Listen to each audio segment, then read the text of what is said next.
okwogera ne Katonda buli ku makya y'ensula ennamu ekulukutira mu bulamu bwaffe ne tufuna amaanyi agatuyamba okuyita mu lunaku lwonna.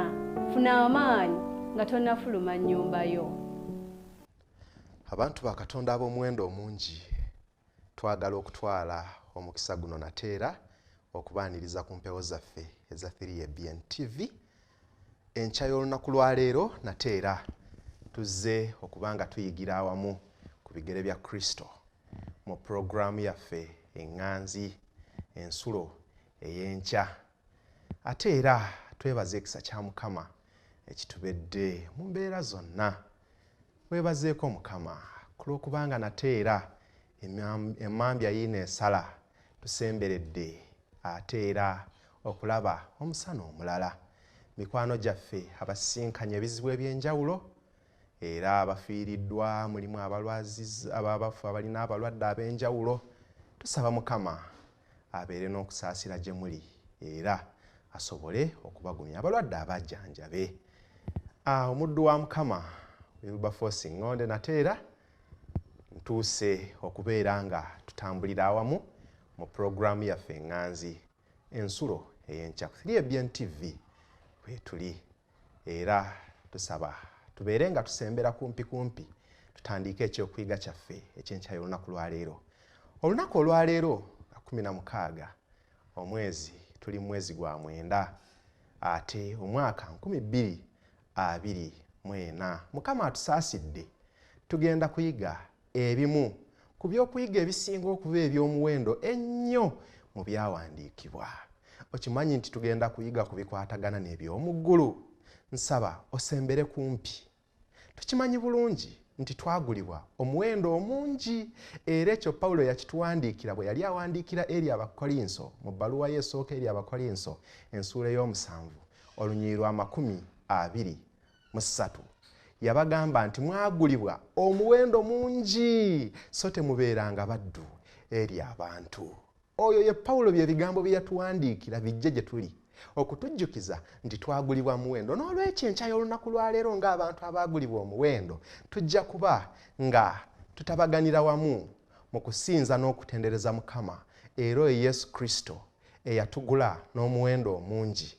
Tujja kuba nga tuyimbira awamu oluyimba oluli ku namba 18 era oluyimba olwo lunaabanga luwedde tujja kuba nga tuwaayo okusaba butereevu tutandike okuyiga kwaffe okw'enkya y'olunaku lwa leero. Oluyimba namba 18 mu nnyimba za Kristo. Atusaasidde katuweeyo okusaba ku lw'ebigambo ebyo byatulaze nti tulina omulokozi omusumba waffe. Omanyi okubeera n'omulokozi ate nga musumba? Katumusabe enkya y'olwaleero atulungamye nga tuyiga. Kitaffe omwagalwa, tuyigirize enkya y'olunaku lwa leero okukolera ddala ekyo ky'oyagala. Kwe kusaba kwaffe n'okwegayirira kwe tuyisiza mu Yesu omulokozi waffe. Amiina, amiina. Ekyokuyiga kyaffe eky'olunaku olwayo nga bwe nakugambye nti tugenda kuyiga ku bintu ebifiira ddala mu bwakabaka obw'omu ggulu era nga kiriko omutwe ogugamba nti kabona waffe asinga obukulu. Kabona waffe asinga obukulu. Wali okirowoozezzaako okubeera ne kabona nga waffe ffenna ate nga yasinga obukulu? Kale katukirabe kyatuwandiikirwa eriffe mu kitabo eky'Abebbulaniya ensuula ya 3. Kabona waffe oyo asinga obukulu y'ani ayogerwako olunaku olwa leero era bwe tugenda okuyigako? Abahebbulaniya ensuula ey'oku3 olunyiriri olusookera ddala Bayibuli egamba nti kale abooluganda abatukuvu abalina omugabo ku kuyitibwa okw'omu ggulu, mulowooze omutume era kabona asinga obukulu ow'eddiini gwe twatula Yesu. Mikwano gyange ekyawandiikibwa kino njagala okukiddamu omulundi omulala. Bayibuli etugamba nti kale abooluganda abatukuvu abalina omugabo mu kuyitibwa okw'omu ggulu, mulowooze omutume era kabona asinga obukulu ow'eddiini gwe twatula Yesu. Obadde okimanyi nti oli wa luganda omutukuvu? Okay? twebaza Mukama olw'ekyo. Obadde okimanyi nti ate olina n'omugabo mu ggulu. Mukama yeebale ekyokukimanya. Kale abo abamanyi ekyo, Bayibuli eri mu kutukuutira enkya y'olunaku olwo negamba nti kale tulowoozenga. Kambuuzeeyo ekibuuzo. Kiki ekibadde mu birowoozo byo enkya y'olunaku lwa leero? Bwe kibeera nga tekibadde ku kyawandiikibwa kino, kansabe nateera omulundi ogwokusatu tukiddemu nga tukiteekako ate ebirowoozo byaffe, tubeere nga ebirowoozo byaffe enkya y'olunaku lwa leero tebiri mu birala bye tubaddemu, naye Bayibuli kyegenda okutugamba egamba nti kale abooluganda abatukuvu abalina omugabo mu kuyitibwa okw'omu ggulu, mulowooze omutume era kabona asinga obukulu ow'eddiini gwe twatula, Yesu. Enkya y'olunaku lwa leero leka tulowooze era bwe tugenda okuyiga nga tulowooza ku kabona asinga obukulu ow'eddiini eno mwe tuli, oyo gwe twatula, ate omutume mu maaso ga Katonda ogenda okutangirira ebibi byaffe gwe tugenda okuyigako olunaku olwa leero. Batugambye nti ye kabona asinga obukulu. Okkiriza ekyo nti oyo ye kabona asinga obukulu ow'obulamu bwo? Mukama akuwa omukisa w'obanga okkiriza ekyo. Okukiraba tulaba bulungi nti mu kkanisa eno mwe tuli eya Seventh Day Adventist n'enjigiriza zaayo ez'omuwendo zaawukanira ddala ku njigiriza ez'enjawulo eziri mu nsi okwetooloola ebifo eby'enjawulo. Naye kiki ekiziwa enjawulo? Omuweereza wa Mukama Ellen G. White we yali ng'atuwandiikira mu kitabo eky'Evangelism olupapula 2:21 yawandiika n'atugamba nti entegeera entuufu ey'obuweereza obw'ekifo ekitukuvu eky'omu ggulu gwe musingi ogw'okukkiriza kwaffe. Njagala okuddamu ekyawandiikibwa kino. Agamba nti entegeera entuufu ey'obuweereza obw'ekifo ekitukuvu eky'omu ggulu gwe musingi gw'okukkiriza kwaffe. Ensimuko ey'enjigiriza zino ez'omuwendo Mukama zaatubikkulidde azitubikkulira nga zisimukira ddala mu kifo ekitukuvu eky'omu ggulu. Mukama waffe yeebazibwe. Bayibuli etugamba okuyita mu Zabbuli ey'ensanvu Ezabbuli ey'ensanvu olunyiriri olw'13 erina ebigambo byetugamba. Ensimuko ey'enjigiriza ez'ekkanisa eya Seventh Day Adventist zisimuka mu kifo ekitukuvu eky'omu ggulu. Y'ensonga lwaki Bayibuli etuwandiikira mu Zabbuli 7:7 olunyiriri olw'13 n'etugamba nti ekkubo lyo ayi Katonda liri mu watukuvu wo. Mikwano gyange ayagala okuzuula ekkubo lya Mukama teriri wantu walala wonna, liri mu watukuvu we. Katonda omukulu alinga Katonda ye ani? Bayibuli ekkatiriza negamba nti ekkubo lya Mukama liri mu watukuvu we. N'olwokubanga ekkubo lya Mukama liri mu watukuvu we, kye kituwa ensimuko n'emisingi egy'enjigiriza ey'ekkanisa eno gy'olimu ey'omuwendo olwaleero. Obadde okimanyi nti yeekaalu ey'oku nsi yakolebwa mu bifaananyi ebya yeekaalu eyo ey'omu ggulu? Kifumiintirizeeko. Katukirabe mu kitabo ekya Kuva ensuula ya 25. Katonda yatwala omuddu we Musa n'amutwala ku lusozi. Bw'amutwala ku lusozi n'amulaga ekifaananyi, era ekifaananyi ekyo kyennyini kye tugenda okusomako olwaleero. Katwetegereze Kuva ensuula ya 25 olunyiriri olw'9 n'olunyiriri olw'10. Katusome. Agamba nti nga byonna bye nkulaga, olunyiriri olw'8 n'olunyiriri olw'9 agamba nti era bankolere awatukuvu ndyoke ntuule wakati waabwe. Nga byonna bye nkulaga, engeri ey'eweema n'engeri ey'ebintu byayo byonna, bwe mutyo bwe mulikola. Katonda yalaga Musa bamukolere awatukuvu alyoke abeerenga mu bo. Era bw'atyo yamugamba babikole okusinziira ku by'omu ggulu nga bwe biri. N'olwekyo mukwano gwange bwe tugenda okwetoola okuyiga mu nsuula eno eya 25 n'okweyongerayo okutuusiza ddala ku nsuula eya 34, Musa yali ayisibwa mu bintu ebyo ebyenjawulo, engeri yeekaalu gye yali erina okuzimbibwamu n'engeri emikolo egy'omu yeekaalu gye gyali girina okukolebwa. Naye Bayibuli emaze okutugamba nti byonna byali byakukolebwa nga Katonda bwe yamulaga. Era ne Mukama waffe kyava ajja okutuyigiriza okusaba n'atugamba nti by'oyagala bikolebwe mu nsi nga bwe bikolebwa mu ggulu. Mikwano gyange abaagalwa, Mukama waffe atwagala. Ekkanisa gye tulimu olwaleero ya Seventh Day Adventist eyimiriddewo okutambulira mu ekkubo lya Katonda lye batugambye nti ekkubo lya Mukama liri mu watukuvu we. Olwaleero ekintu kye tugenda okussaako essira okusingira ddala kye kigambo ekitulaga kabona asinga obukulu. Kabona asinga obukulu ye yali akola omirimu egy'omu kifo ekisinga okuba ekitukuvu eky'omu yeekaalu. Era ng'egimu ku mirimu egyo mwe mwali okutangirira ennyumba ya Isirayiri eri ebibi ebyenjawulo. Olina ebibi? Batugambye bulungi nti tulina kabona asinga obukulu ng'oye Yesu Kristo. N'olwekyo mweteefuteefu okutangirira olw'ebibi byaffe. Waliwo enjawukana za njawulo mu njigiriza. Abantu bangi bagamba nti wano ku nsi nsobola okubeerawo n'omuntu omulala mbw'asobola okusonyiwa ebibi.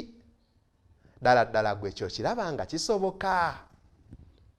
Bayibuli etulaga bulungi nti oyo yekka asonyiwa ebibi byaffe ye Mukama waffe Yesu Kristo, ate ye Katonda eyakola eggulu n'ensi. Mukwano gwange njagala okutegeeza nti tulina kabona asinga obukulu mu ggulu, era olw'okubanga tumulina tetwetaaga kudda eno na kudda eri nga tunoonya era nga tuwaba okunoonya anaatangirira ebibi byaffe. N'olwekyo Mukama waffe atugamba nti abakola ebiringa ebyo tebikkirizibwa mu bwakabaka obw'omu ggulu. Waliyo omulala n'avaayo n'agamba nti nedda, nze ono omubuulizi wange, simanyi ono omusasedooti wange, simanyi ate omufaadha asobola okunsonyiwa ebibi bwe mba nga ngenzeyo ne mbimwatulira. Obadde okimanyi nti omuntu oyo mwonoonyi. Naye tulina kabona asinga obukulu, oyo ye yekka yasonyiwa ebibi byaffe. Bayibuli etugamba nti tewaliyo muntu mulala ku nsi wano asobola kusonyiwa bibi. Era ekintu ekyo Yesu Kristo yakyogerako emirundi egy'enjawulo mu byawandiikibwa bwe yali ng'ali wano ku nsi. Mikwano gyange kya muzizo mu maaso ga Mukama gwe okuvaayo ne weetemako n'ogamba nti nze nsonyiwa ebibi by'abantu. Tofulimbibwalimbibwa, oyo ali mu kufera kubanga naye ebibi bye biteekeddwa okumusonyiwa.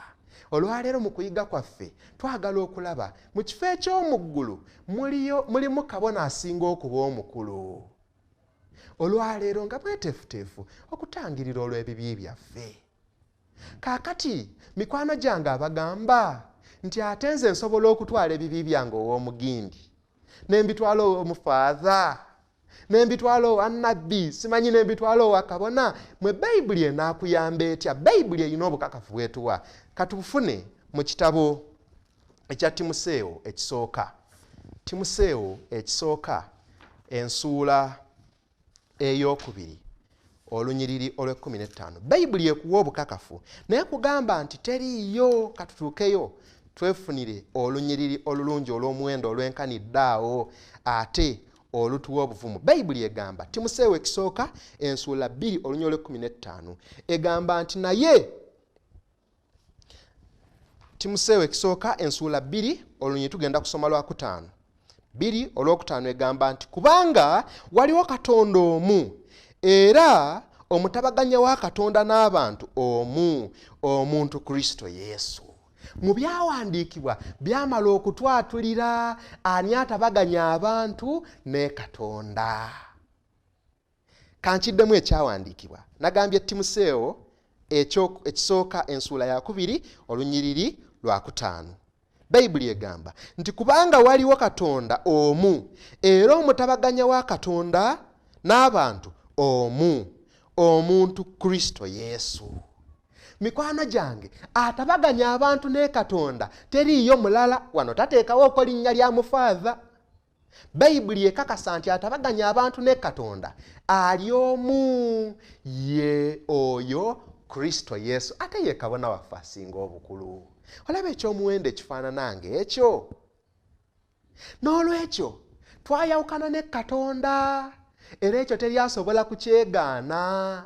Ffenna twawukanye ne Katonda olw'ebibi byaffe. Katulabe obukakafu obulaga nti twayawukana ne Katonda. Abaruumi mu kitabo eky'Abaruumi ensuula ejja kuba ya 3. Abaruumi ensuula ey'okusatu olunyiriri olwa 23 egamba nti kubanga bonna baayonoona ne batatuukana ku kitiibwa kya Katonda. Baruumi 3:23 kubanga bonna baayonoona ne batatuukana ku kitiibwa kya Katonda. Mikwano gyange ekitegeeza nti ffenna twetaaga okuddamu okutabagana ne Katonda. Nze neetaaga, gwe oba teweetaaga ebyo tebirina bwe bikukwatirako. Naye Bayibuli egambye nti ffenna twayonoona. Nze nayonoona ne ntatuukana ku kitiibwa kya Katonda, ekitegeeza nti neetaaga okutabagana ne Katonda. Ntabagana ntya ne Katonda? Waliwo omutabaganya wa Katonda. Bayibuli gwetuwaako obukakafu. Bayibuli emaze okutugamba nti ali omu yekka, ate oyo ye Kristo Yesu. Bwe mbadde nsoma sirabyewooko nga bagamba nti n'omufaadha naye asobola. Sirabyewooko nga bagamba nti n'omusasedooti naye asobola. Sirabyewooko nga bagamba nti ne paapa naye asobola. Naye Bayibuli etugambye lwatu netugamba nti asobola ali omu okutabaganya nze naawe ne Katonda, ye Kristo Yesu. Ekyo ekirabo Katonda akituwadde. Ani atayagala kutabagana ne Katonda? Mikwano gyange ekirabo ekyokutabagana Katonda akituwadde, naye yakituwa ng'akiyisa mu Yesu Kristo. Oyinza okuba eyo nga tolina Yesu Kristo, omwana wa Katonda omulamu. Omwetaaga kuba omufuna kwe kusobola okuddamu okutabagana ne Katonda. Mikwano gyange togayaala oluddeyo mu bulamu bwo. W'obanga obadde onoonya omufaaza okutabaganya ne Katonda, totabagananga ne Katonda. Bayibuli yekugamba, sinze.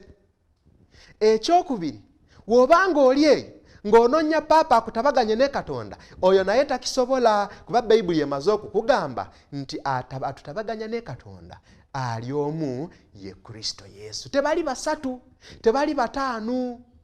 Ebyo ebize bibeerawo abantu bennyini bazze nga bagunjawo ebyabwe. Wilberforce, bino byavaawa? Bayibuli leka etubuulire. Etubuulire ekyama mu kitabo ekya Mubuulizi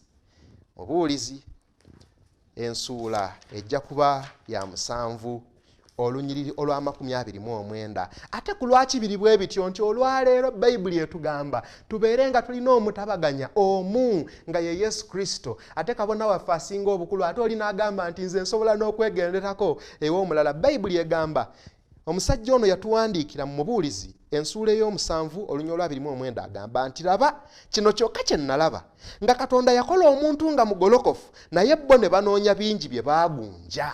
Bayibuli etukakasa nti Katonda yakola omuntu nga mugolokofu, naye bo ne banoonya bingi bye baagunja. Ebiriwa ekyokulabirako kyekyo kyennyini ekyokugamba nti nze ne paapa asobola okunsonyiwa ebibi byange. Abantu be baabigunja.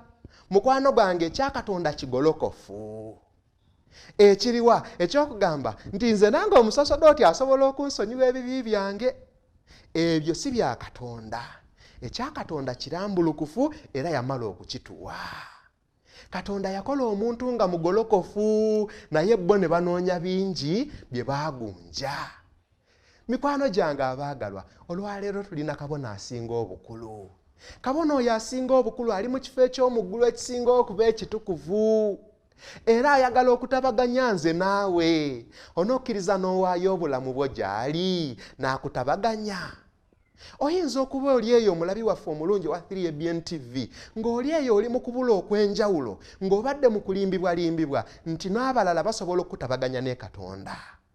Bayibuli emaze okukitulaga bulungi nti teriiyo mulala.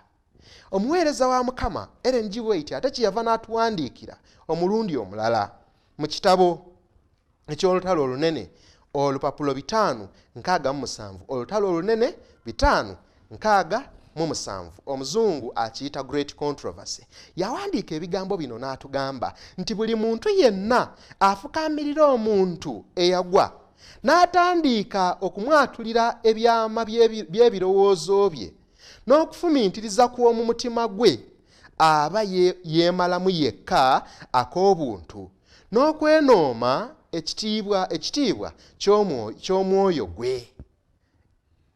Agambye nti oba weemalamu mwennyini ak'obuntu buli lw'ogenda n'ofukamirira omusasedooti. Eri abalala waliyo gye natuuka nga babakuba n'emiggo olw'obutayatulira kabona ebibi byabwe.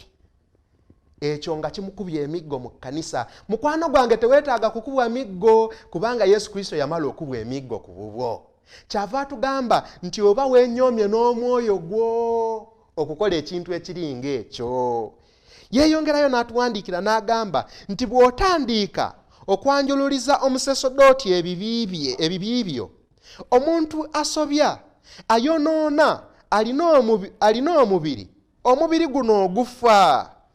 So nga emirundi mingi ayonoona n'okunywa omwenge oluusi n'obwenzi aba weesizza wansi n'ekivaamu naawe kwe kukolebwako ebyensonyi. Mirundi emeka nga wessa wansi ng'otandika okuvunnamira abantu ab'engeri eno abatasobola kubeerako na kye bakyusa mu lugendo lwo.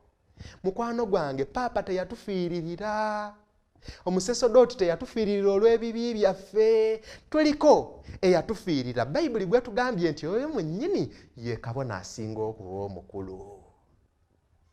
Kyava kuwa ekigambo kino ekyesigwa kye yatuwandiikira twatandise nakyo wali era tugenda kuddamu tukisome mu kitabo eky'Abakolinso ekisooka ensuula. Abakolinso ekisooka ensuula yabadde ya 7 abagijjukira olunyiri lwabadde lwa 23.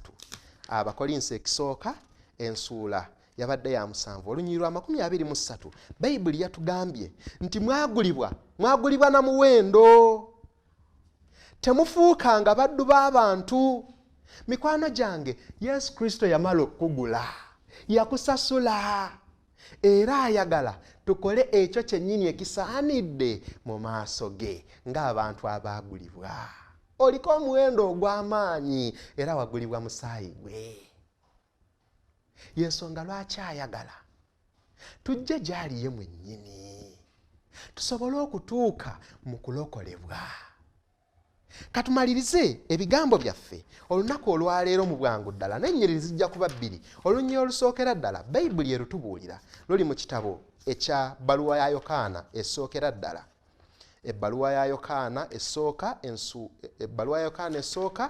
ensuula 1 olunyiriri olw'omwenda atugamba nti bwe twatula ebibi byaffe ye wa mazima era omutuukirivu okutusonyiwa ebibi byaffe n'okutunaazaako byonna ebitali bya butuukirivu. Mikwano gyange, bwe tuyatulira Yesu Kristo ebibi byaffe yamala okutufiiririra n'atugula n'omuwendo ogw'omusaayi gwe. Mikwano gyange, yawa amazima era mwesigwa okutusonyiwa.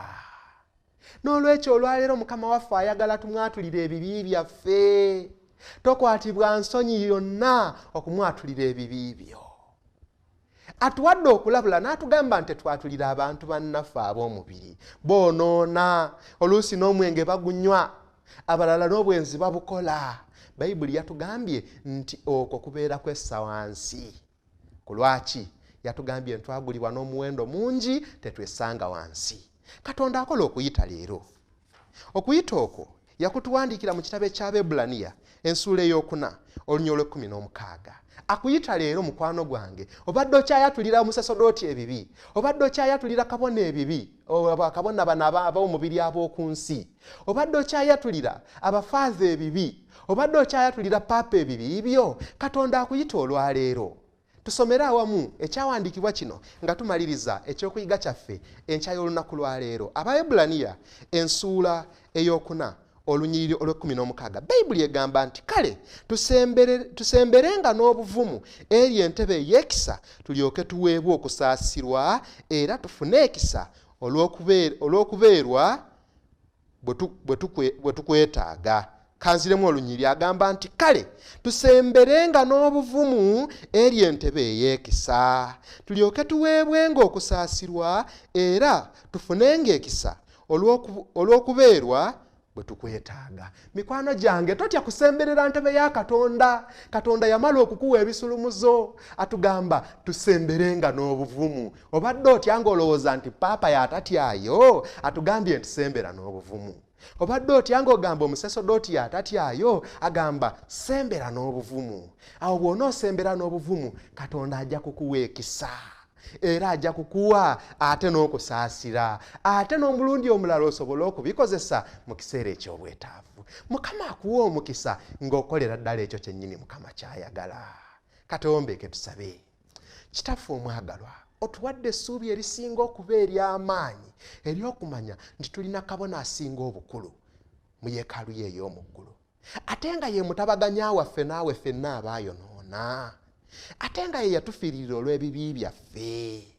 Mukama bangi babadde nga bali mu kwenaabuula mu bibi eby'ensi eno nga balowooza nti bantu bannaabwe be bayinza okubayamba okusonyiwa ebibi ebyo. Nsaba nga neegayirira ayi Mukama otuyambe olwaleero okujja mu ntebe ye ey'okusaasira nga tulina obuvumu obwenkanidde awo. Ekitiibwa n'ettendo bikuddira ayi Mukama kubanga we tusaba ofaayo olira okusaba kwaffe ne leero tukkiriza nti okuwulidde kubanga tukuleese mu maaso go n'okwegayirira nga tukuyisa mu Yesu omulokozi waffe bwe tusabye. Amiina, amiina. Mukama abawo omukisa. Okwogera ne Katonda buli ku makya y'ensula ennamu ekulukutira mu bulamu bwaffe ne tufuna amaanyi agatuyamba okuyita mu lunaku lwonna. Funa amaanyi nga tonnafuluma nnyumba yo.